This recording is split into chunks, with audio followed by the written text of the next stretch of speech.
जानते ही होंगे कि इस दुनिया में कई चीजें हैं जिन्हें हम डायरेक्टली प्रूव नहीं कर सकते, लेकिन वो होते हैं। फॉर एग्जाम्पल, क्या आप डायरेक्टली प्रूव कर सकते हो कि हम इंसान बंदरों से विकसित हुए हैं? तो इसीलिए ऐसे कॉम्प्लिकेटेड घटनाओं की पढ़ाई करने के लिए और इन्हें बेहतर समझने के लिए हम थियरीज बनाते हैं। थियरीज विज्ञान में किसी भी घटना को समझने का सबसे ऊंचे मूल्य का साहित्यिक कार्य होता है, जो बहुत गहराई में रिसर्च और एक्सपेरिमेंट्स के बाद बनता है। यही थियरीज एक बहुत ही महत्वपूर्ण काम भी करती है, और वो है प्रेडिक्शंस, यानी भविष्यवाणियां करना। ऐसी ही एक थियरी है जिसे हम कहते हैं थियरी ऑफ जनरल रिलेटिविटी या सापेक्षता सिद्धांत, जो जैसे हम जानते हैं जाने माने फिजिसिस्ट अल्बर्ट आइंस्टाइन द्वारा लिखी गई है। उनके ये थियरी में उन्होंने ब्रह्मांड का सिर्फ एक कम्प्लीटली नया मॉडल ही नहीं बताया, बल्कि कुछ ऐसे कैलकुलेशंस पे आधारित भविष्यवाणियां की जो हैरानी से सच साबित हो गई। जैसे एक टेस्ट में आइंस्टाइन की थियरी ने मर्क्यूरी के ऑर्बिट को सटीक तरह से प्रेडिक्ट किया, जबकि न्यूटन के कैलकुलेशंस गलत निकले थे। और दूसरे प्रेडिक्शंस को हम चेक कर सकते हैं टाइम डायलेशन के रूप में, जो यह बताता है कि तेज रफ्तार में समय धीमा गुजरने लगता है। यह भी बिल्कुल सच साबित हुआ।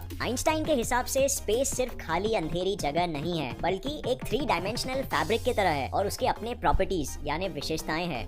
स्पेस मैटर या एनर्जी के उपस्थिति में कर्व हो जाता है, जैसे यहाँ हमारा सूरज स्पेस को कर्व कर दे रहा है और इस वजह से चीजें अंदर गिरती है इस कर्व में, और इसे ही आइंस्टाइन ने ग्रेविटी कहा। आइंस्टाइन का मानना था कि क्योंकि हर एक ऑब्जेक्ट स्पेस में एक कर्व क्रिएट करता है, तो जरूर ये कर्व्स भी उसी ऑब्जेक्ट के साथ ट्रैवल करते होंगे जहाँ भी वो ऑब्जेक्ट खुद ट्रैवल करे। और अगर कर्व्स को उनको फॉलो करना है और रोशनी की गति से तेज कोई भी चीज ट्रैवल नहीं कर सकती, तो इसका मतलब ये कर्व्स भी रोशनी की गति से ही ट्रैवल करते होंगे। अब अगर दो ऑब्जेक्ट्स एक दूसरे के बहुत करीब हो जाए, तो जैसे आप देख सकते हो दोनों के स्पेस टाइम को कर्व करने के वजह से एक वेव क्रिएट हो जाएगा, और यही वेव्स को आइंस्टाइन ने कहा ग्रेविटेशनल वेव्स, जिसका सबूत 2015 तक कोई नहीं देख पाया था। लेकिन ये वेव्स जिन्हें कभी देखा नहीं गया था, आइंस्टाइन के हिसाब से बहुत छोटे होते हैं और स्पेस में हर कोई भी ऑब्जेक्ट इसका उत्पादन नहीं कर सकता है, एटलीस्ट उतना कि ये हम तक पहुंच पाए। इसके लिए ऑब्जेक्ट्स का बहुत विशाल होना जरूरी है।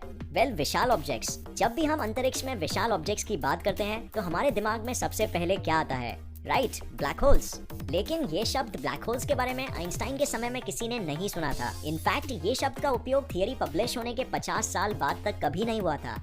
आइंस्टाइन का ये मानना जरूर था कि कैलकुलेशंस बताते हैं कि ऐसा कोई ऑब्जेक्ट हो सकता है ब्रह्मांड में जो इतना विशाल हो जाएगा कि प्रकाश की रोशनी भी उसके ग्रेविटी के चपेट से नहीं बच पाएगी। पर फिर ये सोच के उन्हें लगता था कि प्रकृति ऐसा होने से रोक देगी और ऐसा कोई ऑब्जेक्ट तैयार ही नहीं हो पाएगा। फिर 1967 में एक अमेरिकन फिजिसिस्ट जॉन व्हीलर ने इसी सोच पे गहराई से पढ़ाई की और उन्होंने पहली बार ब्लैक होल्स इस शब्द का भी उपयोग किया। उनके कैलकुलेशंस ने ये भी बताया कि ब्लैक होल्स का होना 100% संभव है, और इस वजह से वो पूरी तरह यकीन करते थे कि ये होते हैं और मरे हुए या जमे हुए सितारों से बनते हैं। ऐसी कोई भयानक सी चीज अंतरिक्ष में हो सकती है, इसका खुलासा करना वो समय आसान नहीं था, क्योंकि हमारे पास सबूत नहीं थे। पर ये आइडिया के सामने आने के कुछ ही साल बाद 1971 में पहला ब्लैक होल देखा गया, एक एस्ट्रोनॉमर टॉम बोल्टन द्वारा। वैसे देखा गया से मेरा मतलब है उसके एग्जैक्ट इफेक्ट को उसके नजदीकी वातावरण जैसे सितारों में देखा गया, क्योंकि ब्लैक होल्स को हम डायरेक्टली नहीं देख सकते। रोशनी की किरण कभी उन्हें रिफ्लेक्ट करके वापस आ ही नहीं सकती, उनका गुरुत्वाकर्षण इतना शक्तिशाली होता है। तो ब्लैक होल्स की खोज करते वक्त एक सितारे पे नजर रखी गई थी,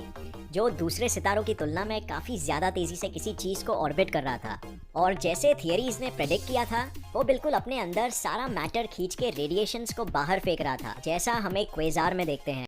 तो बेसिकली ऐसे ब्लैक होल्स को पहली बार महसूस किया गया, और फिर कुछ सालों में ही और ब्लैक होल्स भी डिस्कवर किए गए, और अनुमान लगाया गया कि हमारे गैलेक्सी में ही करीब 1 बिलियन ब्लैक होल्स हो सकते हैं। अब ये काफी चौंका देने वाला आंकड़ा था, पर इसके बाद नेचुरली साइंटिस्ट सोचने लग गए कि क्या ऐसा हो सकता है कि 2 ब्लैक होल्स एक दूसरे को ही ऑर्बिट करने लग जाए? क्या वो 2 ब्लैक होल्स एक दिन आपस में टकरा जाएंगे, और अगर टकरा भी जाए तो क्या होगा? तो यही सवालों के जवाबों की तलाश में वैज्ञानिक आइंस्टाइन की थियरी में किए गए प्रेडिक्शंस को गौर से समझने लग गए। जैसे हमने पहले जाना था कि आइंस्टाइन ने ग्रेविटी के वेव्स के बारे में कुछ कहा था, तो आधुनिक कैलकुलेशंस ने बताया कि यही वेव्स के वजह से 2 ब्लैक होल्स थोड़ा एंगुलर मोमेंटम खोने लगते हैं, जिसके वजह से उनके ऑर्बिट्स एक दूसरे के पास आने लगते हैं। फिर कुछ करोड़ों सालों तक ऐसे ही चक्कर लगाते लगाते वो एक आखिरी ऑर्बिट करके आपस में टकरा जाते हैं, और फिर होता है ब्रह्मांड का सबसे शक्तिशाली विस्फोट। ध्यान रखिए, ये विस्फोट एकदम शांत और सुनसान होता है, क्योंकि कोई भी रोशनी की किरण या आवाज बाहर नहीं आ सकती इनके ग्रेविटी से बच के। लेकिन ग्रेविटी के वेव्स जरूर उत्पन्न होते होते हैं जो पूरे स्पेस को करोड़ों लाइट ईयर्स दूर तक लिटरली हिला देते हैं। अगर आप उस वक्त कहीं आसपास होगे तो आप भी उस ग्रेविटेशनल वेव्स के वजह से ऊपर नीचे ऐसे हिलने लगोगे जैसे समुद्र की लहरों में। पर ऑफ कोर्स आसपास सब कुछ अंधेरा होगा।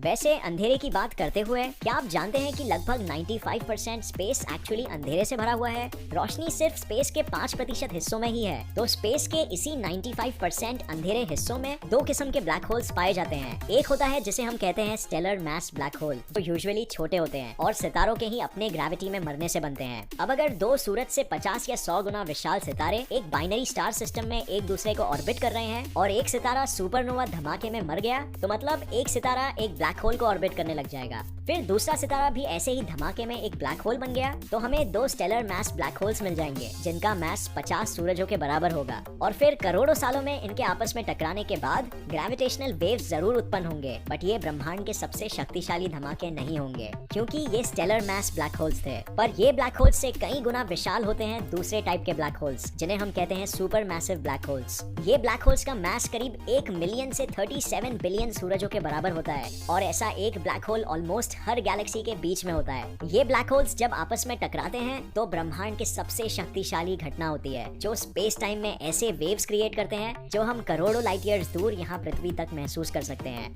ऐसे ही एक धमाके के वेव्स हमने हाल ही में 2015 में पहली बार देखा। दो स्टेलर मैस ब्लैक होल्स पे नजर रखी गई थी और ठीक 14 सितंबर 2015 को 9:25 में दोनों आपस में टकरा गए। कहा जाता है कि एक ब्लैक होल का मैस 30 सूरजों बराबर था और दूसरे का 60 सूरजों बराबर।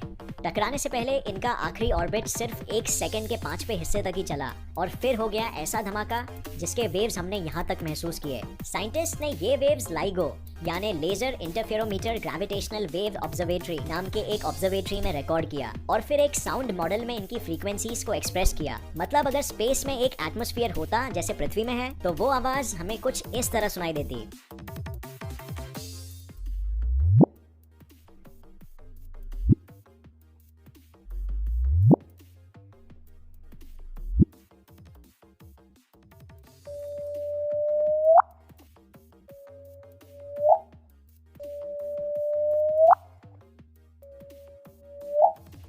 काफी इंटरेस्टिंग है, राइट? तो फ्रेंड्स, ये होता है जब दो ब्लैक होल्स आपस में कोलाइड होते हैं। बिग बैंग के बाद ये ब्रह्मांड की सबसे शक्तिशाली घटना है। उम्मीद है आपको ये वीडियो पसंद आया और इससे नया कुछ जरूर सीखने मिला। तो आपकी इस विषय में क्या राय है? क्या आपको लगता है कि ये ग्रेविटेशनल वेव सच में होते हैं या फिर नहीं? कमेंट कीजिए नीचे, हम जानना चाहेंगे। आज के लिए बस इतना ही। उम्मीद है आपको यह वीडियो काफी पसंद आई होगी। और दोस्तों, ऐसे ही इंटरेस्टिंग वीडियोस को लगातार देखने के लिए हमारे चैनल को लाइक, शेयर और सब्सक्राइब करना बिल्कुल ना भूलें।